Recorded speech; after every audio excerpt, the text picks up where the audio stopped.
Shalom and welcome to all our Facebook, YouTube, and local family. I want to welcome everybody to today's discussion. My name is Adiel. I will be your host this Saturday if you're watching on the original air date. Today we're going to be discussing a little bit concerning Passover, is that it's the next High Holy Day. It's right around the corner in the spring around April. Before we do that, though, we want to go ahead and give honor and thanks to our Heavenly Father, Yud-Heh-Wav-Heh Yahweh, with the Lord's Prayer to start our class off. Tefillah.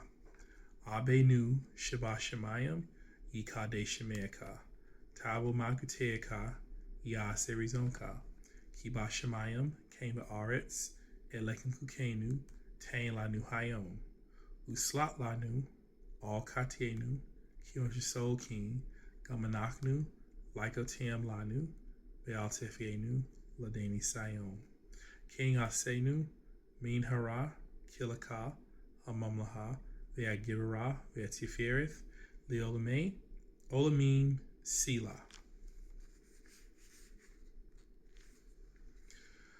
All right. So let us go ahead and begin. So, as I said earlier, we are approaching Passover. Universal Temple of Yahweh here in Orlando, Florida, will be keeping Passover collectively in April, early April. And if I look here, we'll see what date we're going to be keeping it together collectively. It appears that it will be April 5th. Just stay tuned and we will give more details, exact times, locations, but it will be April 5th that we're going to be celebrating collectively as a family. All right, so Passover. We all know the story of Passover. We know, generally, those of you who've been with us for a while, you also know the ritual of Passover, some of the laws concerning Passover. But for those of you who are new, we will go back and we will reread those. Okay? We're going to go to the book of Leviticus, chapter 23. That's Leviticus, chapter 23. And we're going to start at verse 5. And it reads, "In the 14th day of the first month, at even, is the Lord Yahweh's Passover. And on the 15th day of the same month is the feast of unleavened bread unto the Lord Yahweh. 7 days ye must eat unleavened bread. In the first day ye shall have an holy convocation, ye shall do no servile work therein.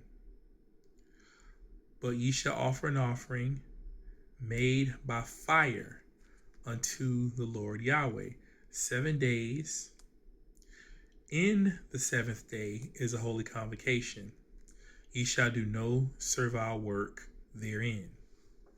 That was Leviticus chapter 23, verses 5 through 8. So we see that the feast of Passover is on one night. It's the 14th day of the first month, the month of Abib. And the Feast of Unleavened Bread constitutes the next 7 days of the month of Abib. We know that in the first day of the Feast of Unleavened Bread, which is the 15th day, is a holy convocation, as is the 7th day that follows that. These days that we do not work. Okay? It's during that same 7-day period that we're not allowed to eat yeast or have leavening in our homes. That's basically anything that can cause bread to rise, is used to make bread rise, such as yeast, baking soda, baking powder, like your typical leavening agents, okay? Now, what this does not really include is yeast extract. Yeast extract cannot make anything rise. It is a derivative of yeast. Um, with that being said, if one is wanting to be as strict as possible and safe as possible, then it's very easy to exclude those from your household and your diet, as we're also supposed to remove all these things from our household as well during this time period. So it's a good idea ahead of time to get everything out of the way. So we are commanded during those 7 days to eat no leavened bread. That's your typical bread, your pieces. Even some of your breads that are considered flat breads have leaven in them, and you cannot have them. Okay? And the first night of Passover, according to solar time, is sundown April 1st. So around that time, you want to try to have everything out of your home. Your alcohol that was made with yeast is also out of the home. Okay? And be careful of what you eat on the outside, as there are many things that have yeast in them that don't appear that they should have yeast, but they do. All right, so the actual story of the Passover is in the book of Exodus. Okay?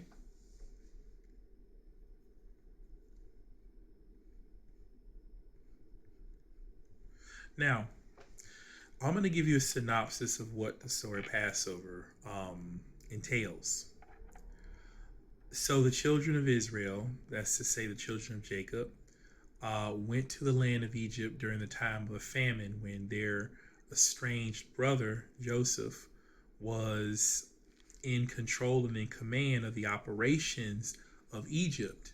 For he had foreseen, based on a dream, that there would be a great famine in the land, and he was placed over the operations. And he set up and set aside food for not only Egypt, but for people in the neighboring countries who came to Egypt in order to get sustenance. His brothers, of course, were also one of the people who came to Egypt in order to be sustained during this famine. Now, his brothers wound up staying in Egypt, and then all of their offspring stayed in Egypt, and they multiplied and multiplied, and over time, they become great and mighty. And then the Egyptians, namely a particular pharaoh, became fearful of the children of Israel. So they basically put the children of Israel to task, for they had taken them in when the famine had occurred. So the children of Israel were working, building the treasure cities of Egypt. They did not build pyramids, but they just built other structures in Egypt. And the Egyptians became very harsh with the children of Israel, specifically a particular pharaoh who became fearful of a deliverer. And so he put out the order for the midwives to slay any male children that were born amongst the Israelite women. Now, they did not do this, and for that reason, Moses was born. And Moses wound up being raised by an Egyptian woman. He became knowledgeable in the ways of the Egyptians. And through a number of different events, Moses found himself amongst the Midianites. And it is at this point that Moses is introduced to the God of Israel, to the God of his forefathers, Abraham, Isaac, Jacob, right? And at this time, he reveals his name to Moses, being Yud-Heh-Wah-Peh, Yahweh.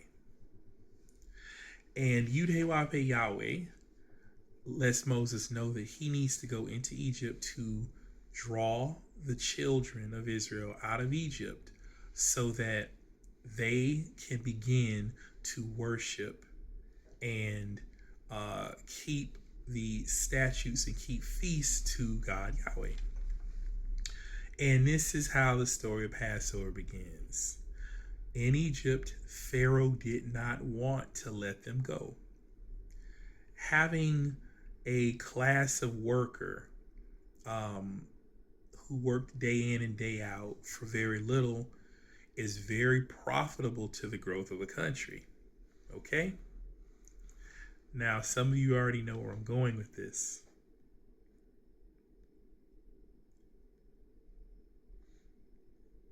Egypt, of course, in the Bible is the term Mitzrayim, and it just basically is figurative for bondage. So any place that represents bondage can figuratively be called Egypt. And through the hardening of the heart of the Pharaoh, he ignored all the warnings in the demonstrations of Yahweh's power that came through the plagues upon Egypt. And he pursued the children of Israel, failed in capturing them, lost his life, and the children of Israel finally left Egypt. So where are we at now? We're in modern day Egypt, modern day bondage. And this bondage does not necessarily entail physical shackles and chains. The shackles and chains that are used in this bondage in Egypt are the type that shackle and chain your mind, right? In Revelations, it refers to spiritual Egypt. And these shackles are on one's mind and spirit. Now, here's the thing. For the astute who are listening and watching, I want you to go ahead and think a little bit in your studies about a particular word which means to shackle or bind the hands. And that might give you a bit of a clue in one of the ways that Egypt, America, has shackled the minds of the children of Israel, the modern day children of Israel. We're going to get into that a little bit, okay? But specifically this class, when talking about Passover, I wanted to talk about Egypt and some of the pitfalls of Egypt. So Egypt is a spiritual thing now. Egypt is a mindset. It is a state of mind, right? Being in bondage to Egypt is a state of spirit and a state of mind. Okay? Passover represents the revelation of the presence and the person of God Yahweh to the children of Israel. And it represents their opportunity to follow his commandments so that they can be freed from the bondage in Egypt. Okay? So, what are some of the ways that we are bonded in Egypt? Okay, in Egypt, America. Well, one of the ways is through materialism. Materialism. That means anything that is not spiritual in nature, right? Something that's materialistic is something that is not spiritual in nature. Okay? Now, I know that we speak a lot about God, Yahweh, and money. So here's the thing about materialism in the flesh and the body and, the world. It is one part of the complete whole, but it is the secondary part. And to be evil literally is in English to live backwards.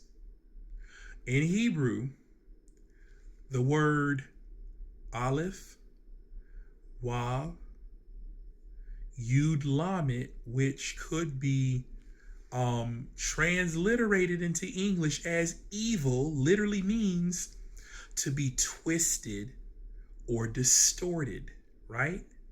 So to live backwards is literally the word evil. And it's very interesting how that kind of works in both languages. We know that the spirit and spirituality take precedence over the material. And so being materialistic, you reject the spirit and step and strive only towards the material.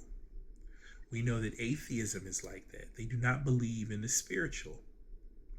Everything is material to them. And as you can see, atheism rejects God in its entirety. The idea, the concept, the person of, they just reject it. So we can already see that they are in opposition to God. In 1 Timothy chapter 6, it reads, "For the love of money is the root of all evil, which while some coveted after, they have erred from the faith and pierced themselves through with many sorrows." And so this is actually connected to an Old Testament verse. Some of you may already know what this verse is. So we're going to go ahead and pick this one up. Give me just a second.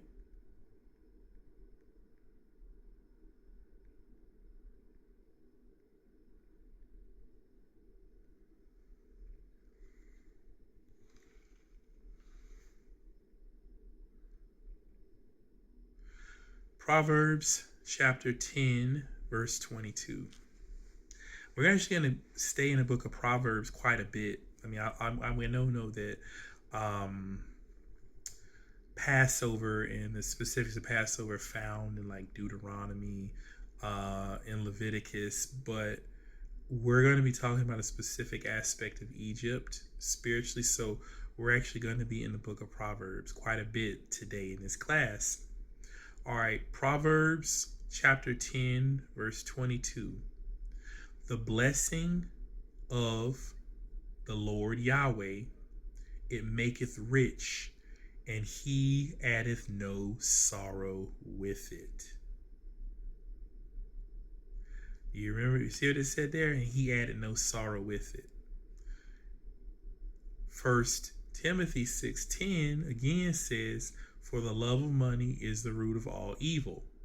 And we're going to skip forward in the verse.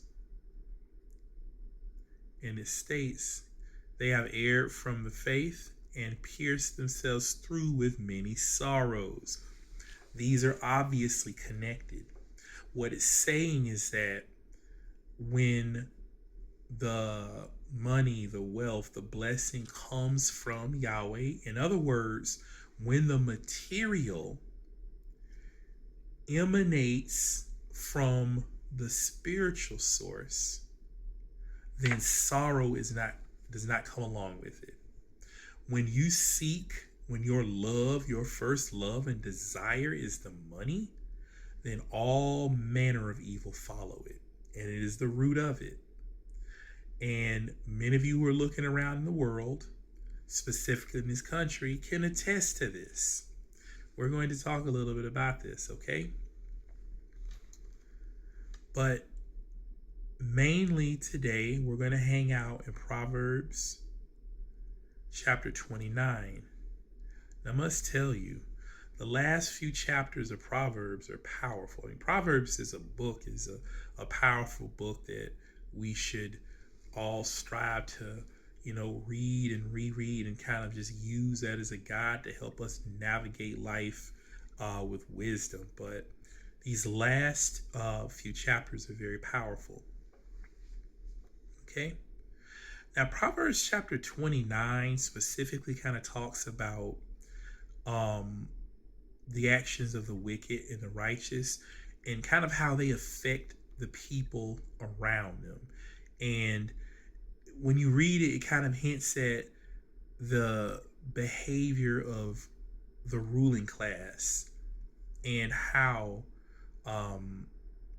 their lack of wisdom and righteousness and morality causes problems for everyone. So again, we talked about one of the ways that Egypt keeps us in bondage is through materialism. Okay? Another way that it keeps us in bondage is through individualism. Okay? I know we just got finished talking about individualism and it being a destructive force. It absolutely is. Let's talk a little bit more about individualism. Remember how Proverbs chapter 6 and 6 through 9 tell us about the ant, about going to the ant and basically learning of the ant's ways? Well, one thing you learn about ants and also their cousins, the bees, is that they are communal animals, right? And they have a societal structure and they live by that structure. And they are hardworking day in and day out. And they don't work for themselves. They work for the good of their hive or colony. This stands in stark contrast to the ideas of materialism and the ideas of individualism. Those things are tied together. You must understand, they are very much tied together. It's difficult for you to have a mind that rejects individualism but embraces materialism. It's very difficult because the love of materialism has to do with the love of the fleshly appetites. And being that we are individuals and we experience the responses to those appetites on an individual level, it's hard to tie individualism, to divorce individualism from materialism. So they're tied together. But specifically with individualism, you don't have a concern or you don't put a priority on what's good for the whole. Everything is about you and what you want, right? In that moment without regard to anything else. It is about prioritizing the expression of the individual over the good of the whole. Now, we already know this is actually promoted in America. And this isn't like a mystery or anything like that. It stands in stark contrast to many other very old cultures, like China, for instance, Japan, many cultures across Africa, the so-called Middle East. They don't believe in individualism. That's a phenomenon you kind of see within Western countries, right? The global West. So ants, again, we're going to go back to ants because it mentions in Proverbs, is that the ant is willing to lay down its life for its hive, right? Its colony. Bees do as well. We all know that when bees sting, it pulls out the whole stinging organ, and that bee winds up dying. Now, bees have witnessed other bees stinging and dying after they sting. And so if the bee had any ounce of individualism within itself, it would not sting. So it would not, put its life on the line to protect its hive. But they all do. So we see that individualism doesn't exist within those creatures. Ants are very, very tiny creatures, right? As it mentions in Proverbs chapter 30. But it says that the ant is a creature that's admirable that we should look up to and learn from, right? It says that in Proverbs chapter 30,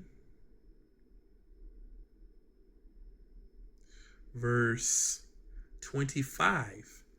Proverbs chapter 30, verse 25. The ants are a people not strong, yet they prepare their meat in the summer. See, now it says it's not talking about the strength, the physical strength of this creature. What it's trying to get you to understand is that this creature has wisdom, right? This creature prepares ahead of time. And this kind of ties into Passover, if you remember the story correctly, in that it was absolutely necessary for the children of Israel to prepare ahead of time, right? Yahweh gave them instruction of what he was going to do with the last and final plague. And in order for the children of Israel to endure this plague unscathed, they had to prepare ahead of time.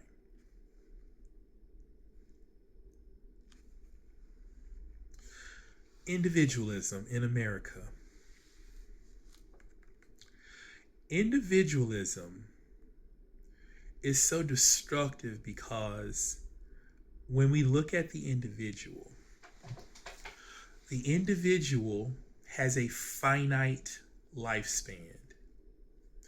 The individual's appetites are ever changing. The individual is selfish. The individual, right, on that singular scale is foolish, right? It's not wise, it's not prudent. It does not practice good judgment. It does not make choices for the grand scheme. It makes them only for what is convenient in the moment. These are the pitfalls of individualism. How is this stuff expressed in America? It's expressed in America in many ways, such as, and you're going to find, like we said, you're going to find that materialism is tied into a lot of these things. It's expressed in America in so much that people will go out of their way in order to distinguish themselves from other people. And I don't mean in a good way. I don't mean you see a bunch of people around you practicing evil and you say, okay, I'm going to make it my life's work to demonstrate morality. That's not what America teaches you. America teaches you, on the other hand, however you're feeling in the moment, express that, right? And that everybody else around you needs to bend to that expression, right? To that desire to be expressed a certain way. Even when it is completely illogical, when it is completely inconvenient to everything else around you, the right to that individual expression trumps all. That is one of the ways that individualism is expressed in this country. It's also expressed by the lauding of individual achievements, right? How we have superstars and athletes, and when you look at for instance the NBA, right? This lesson ties into actually the Garden of Eden as well. I'm just going to touch on it a tiny bit in order to make this point. We talk about the tree of good and evil, right? The knowledge of good and evil. And the tree of good and evil is a grafted tree. We're not going to get too deep into that at this time. That is for a later class. But the point I'm trying to tell you is that there are things that have the potential for good, and then there are things that are evil within this tree, within this knowledge branch. Okay? So let's look at the NBA, for example. Now, it is, of course, basketball, and it involves one team going up against another team.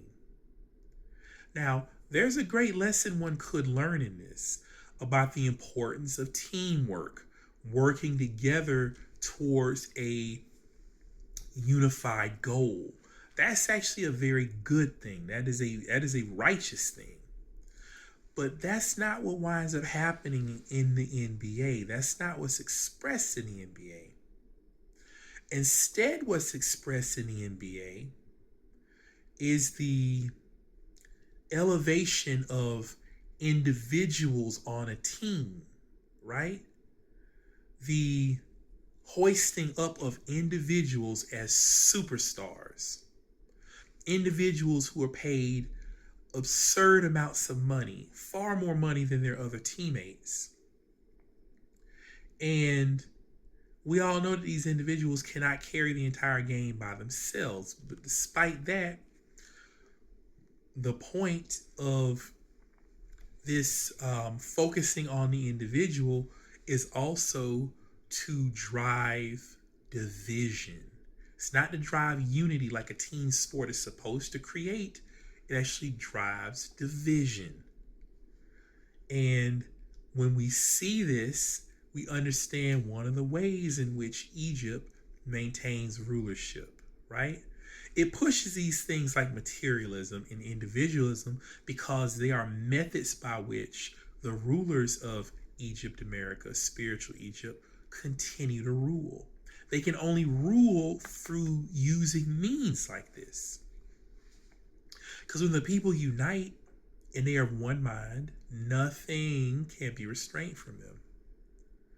When the children of Israel were united under Moses in the will of Yahweh, look what happened. They were freed from their bondage, and their oppressor, the Pharaoh, was destroyed. And they themselves did not have to lift a finger against Pharaoh. All they had to do was work together and follow the instructions of Yahweh. That's all it took. So how do they use division?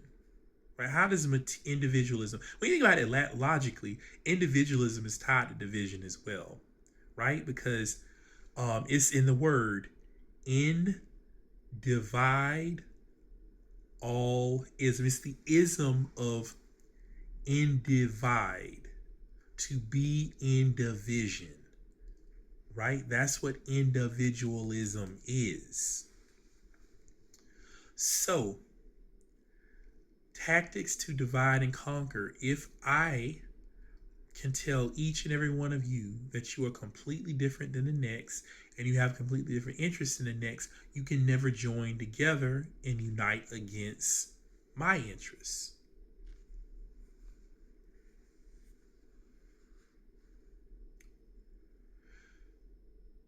This country has a history of creating division and creating individualism. I mean, they created division through the skin color game, right? And those of you who did a little bit of research on it will understand that it was in fact a game that they played against the people. Now, greed obviously knows no bounds, so they have reached past color boundaries quite a while ago. But by dividing people by colors, right? It's not just dividing people, white versus black, but rather you take your quote unquote black and you subdivide that into dark, medium, and light, right? And then you play those tones against one another so that there's a sort of culture of a particular people being better than another people based on the skin tone, right? And I was actually watching a program about the history of Ethiopia. And this is actually a problem in Ethiopia that many are not acknowledging, that there is a history of colorism, a divided class system that is heavily tied to a person's complexion.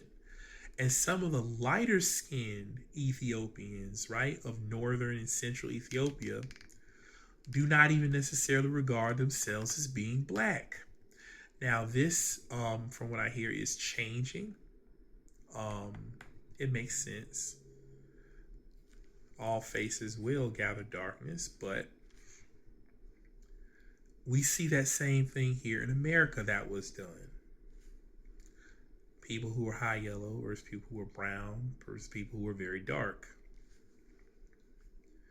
And materialism, that's the class thing. That's the division of classes. Okay? Now, here's the thing that's interesting.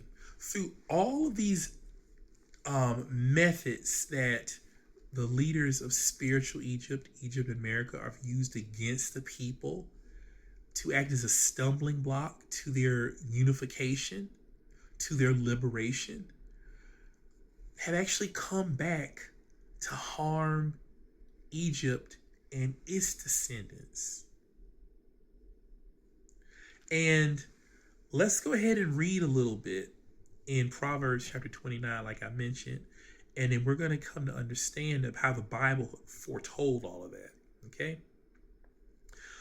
The Bible is very interesting in the strategies of the Lord Yahweh. It's astounding how he set the gods of this world up so that in Judgment Day they would have no excuse whatsoever. Okay? So in Proverbs chapter 29, I'm going to start at verse 2. And we're going to discuss a few of these, okay? It states, when the righteous are in authority, the people rejoice. But when the wicked beareth rule, the people mourn. So this is telling you right here that when righteous people, a government de jure, right, the rightful government, the rightful rulers, when they are in power, people rejoice. There are good times, right? There's plenty. There's prosperity. But when the wicked beareth rule, the people mourn. So that right there is a little litmus test for you. Take a look at around you in America, and you tell me whether the people socially, economically, spiritually, you tell me whether they're rejoicing or whether they're mourning. And then when you've answered that question, you then come to understand who the rulers of Egypt, America are. Okay? The Bible, the word, the verses, they do testify against the wicked.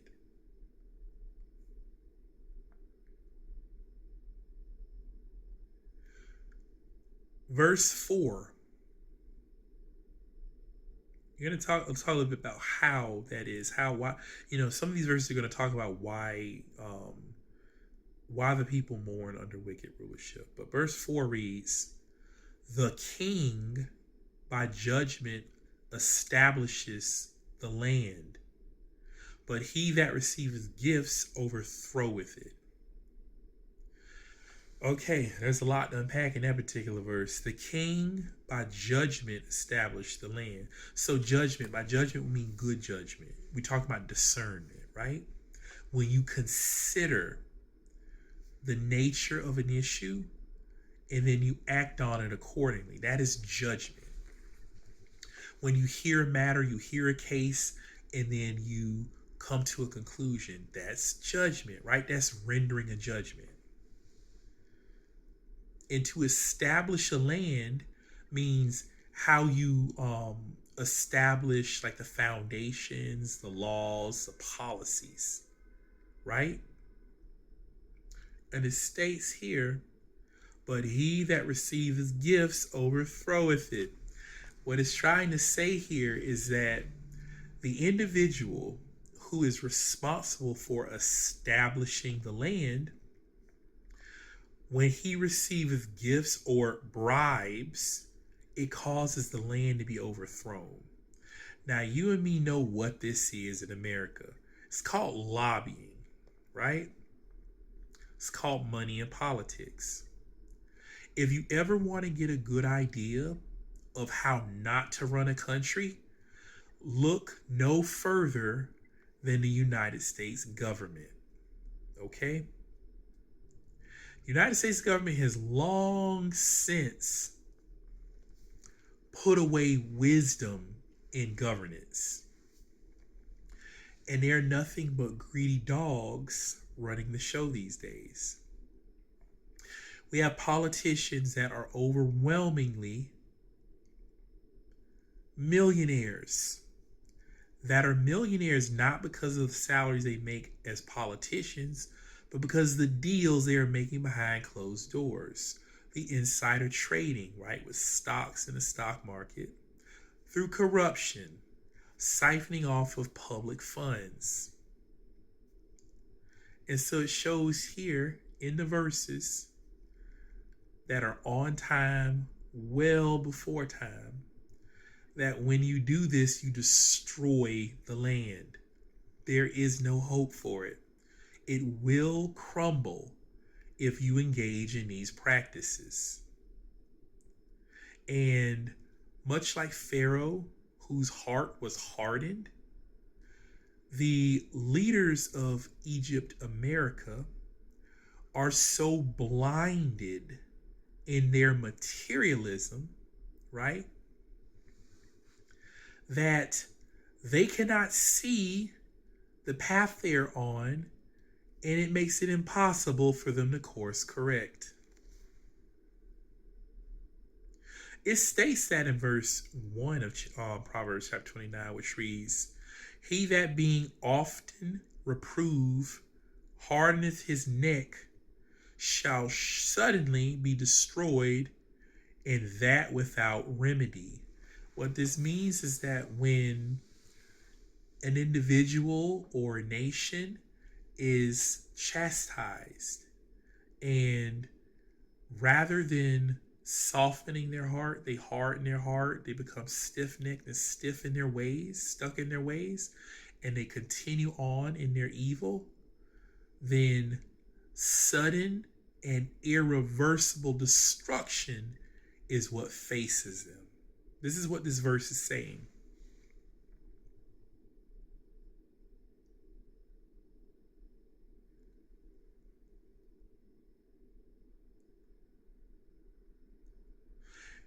In verse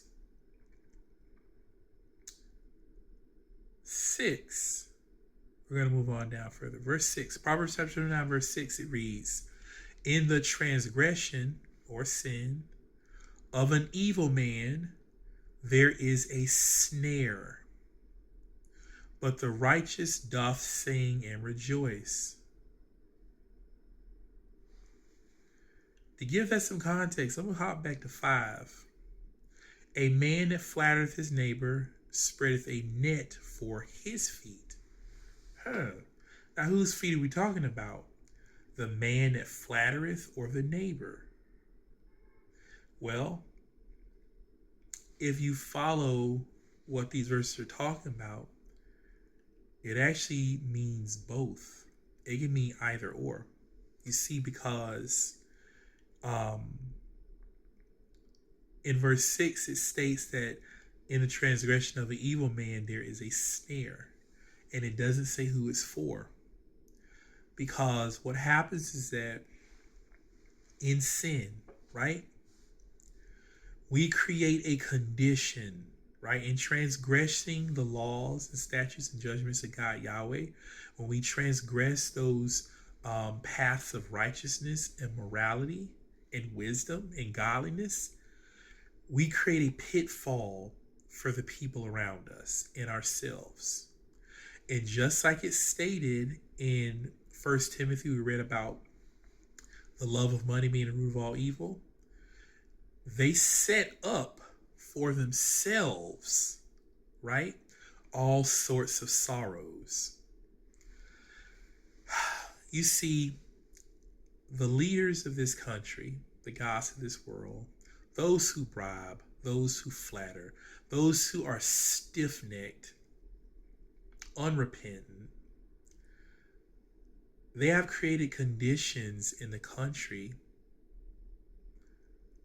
all based on their greed and materialism, that will ultimately be their undoing. They're so individualistic that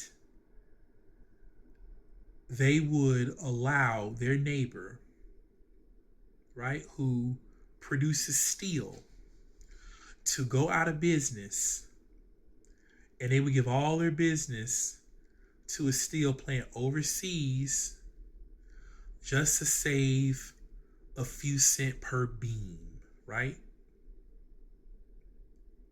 Not realizing what the long-term ramifications of such actions are. They don't care. Remember, I told you that materialism and individualism exists within the moment, right? Individualism breeds inefficiency. I know some of you may be old enough to remember when there were a lot of businesses and corporations actually stationed here in America that produce things, and no longer do they do that because they are incapable, right? Just like Egypt at that time during the Bible was not capable of building all of, it's not so much that they weren't capable, but they were not willing. They were not willing to build those treasure cities on their own.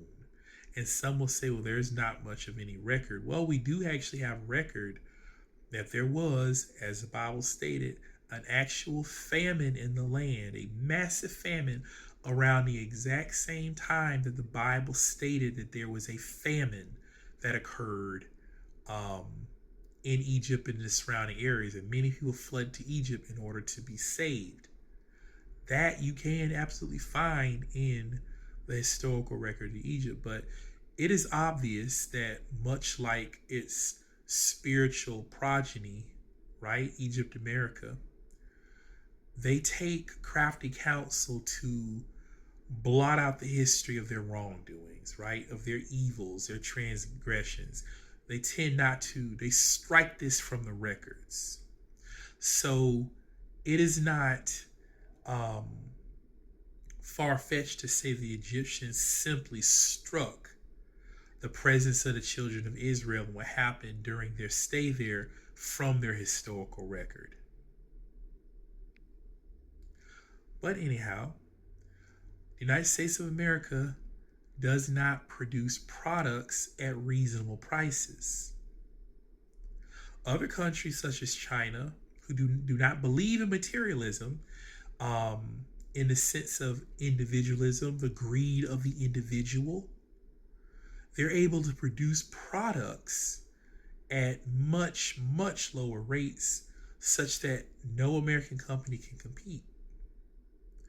And because of that, almost everything you see says made in China.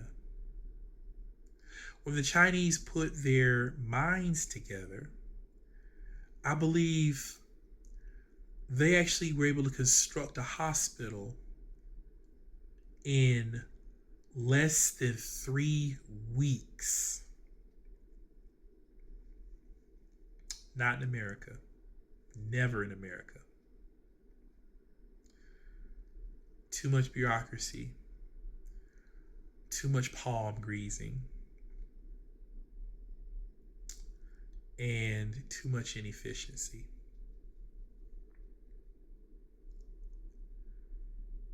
America is not willing to do it. America's heart has been hardened. Their neck is stiff. They've been cursed just like the Pharaoh in Egypt.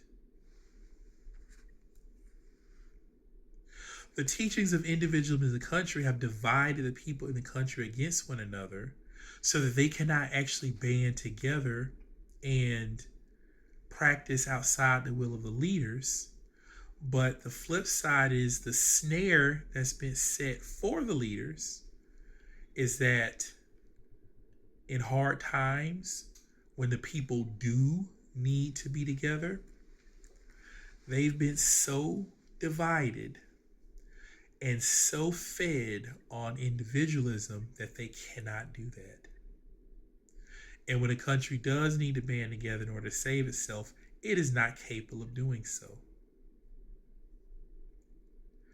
The cardiac cells don't want to work so hard because,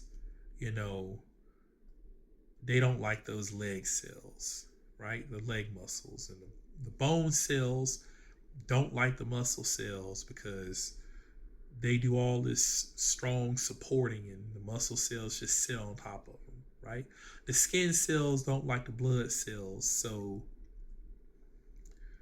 they don't form a protective layer. So, you know what I'm saying? If all the cells within the human body had their own individualistic minds, and if they did not have a collective sort of a collective thought, a collective programming, there's no way your body could work, right? We have an example of what that is, right? When cells become individualistic, right? And they no longer look out for the good of the body, we call that phenomenon cancer. And we know it destroys the body. Likewise, in America, there is no unity. And this lack of unity has nothing to do with people trying to undermine patriotism or any of that stuff you hear about. It has to do everything about the rich trying to consume and capitalize on everyone else. That is all this is about. Patriotism and the love of Rome, quote unquote, the love of the country, the glory of Rome. This has nothing to do with it. That is a concept that has been sold to certain people who've bought it hook, line, sinker. This is about materialism. The division, the destruction of this country is all rooted in materialism, the love of money. And all evil is being let loose in Egypt, America. All the plagues that have been foretold in the Bible, just like this is spiritual Egypt, the spiritual manifestation of all the plagues are being wrought against Egypt right now.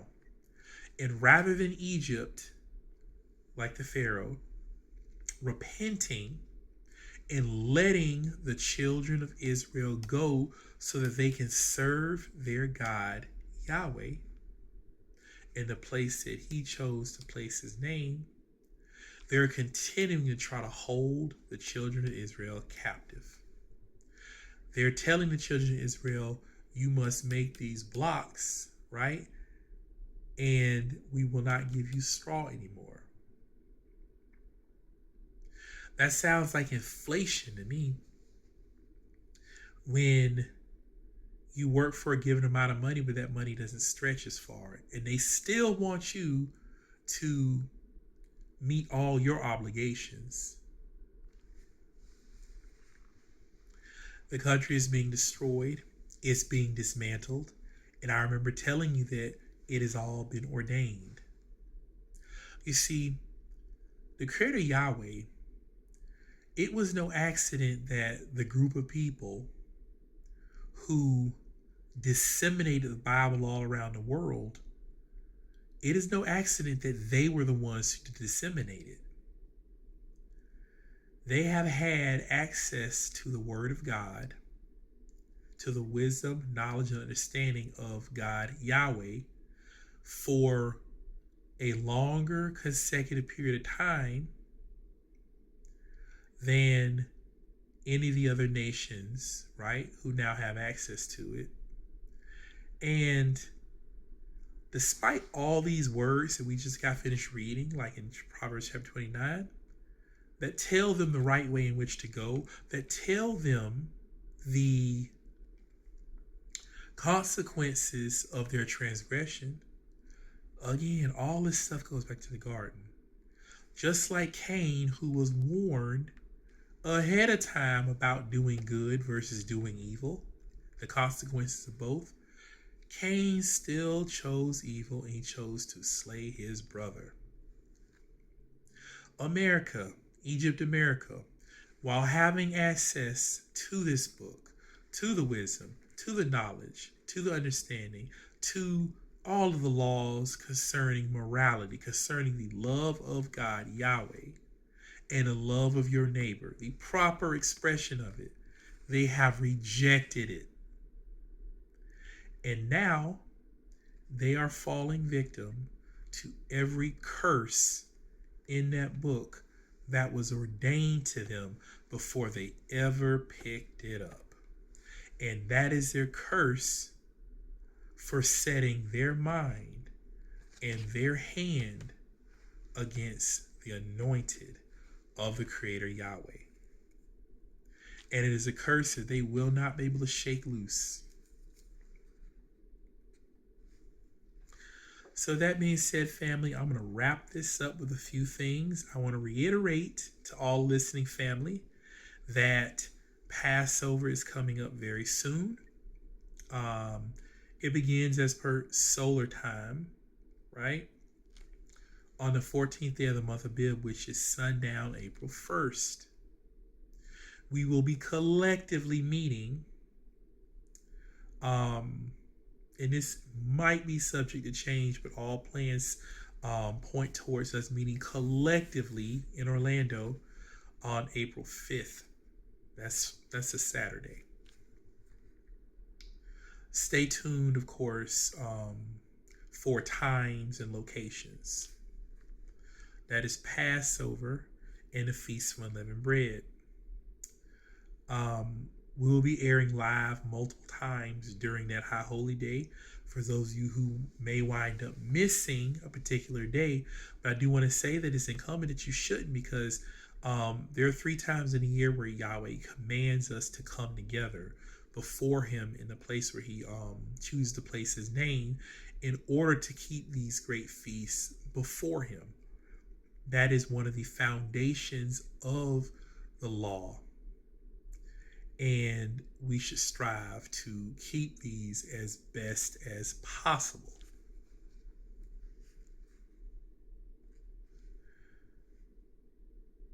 With that being said, family, I'm going to conclude today's discussion. Stay tuned.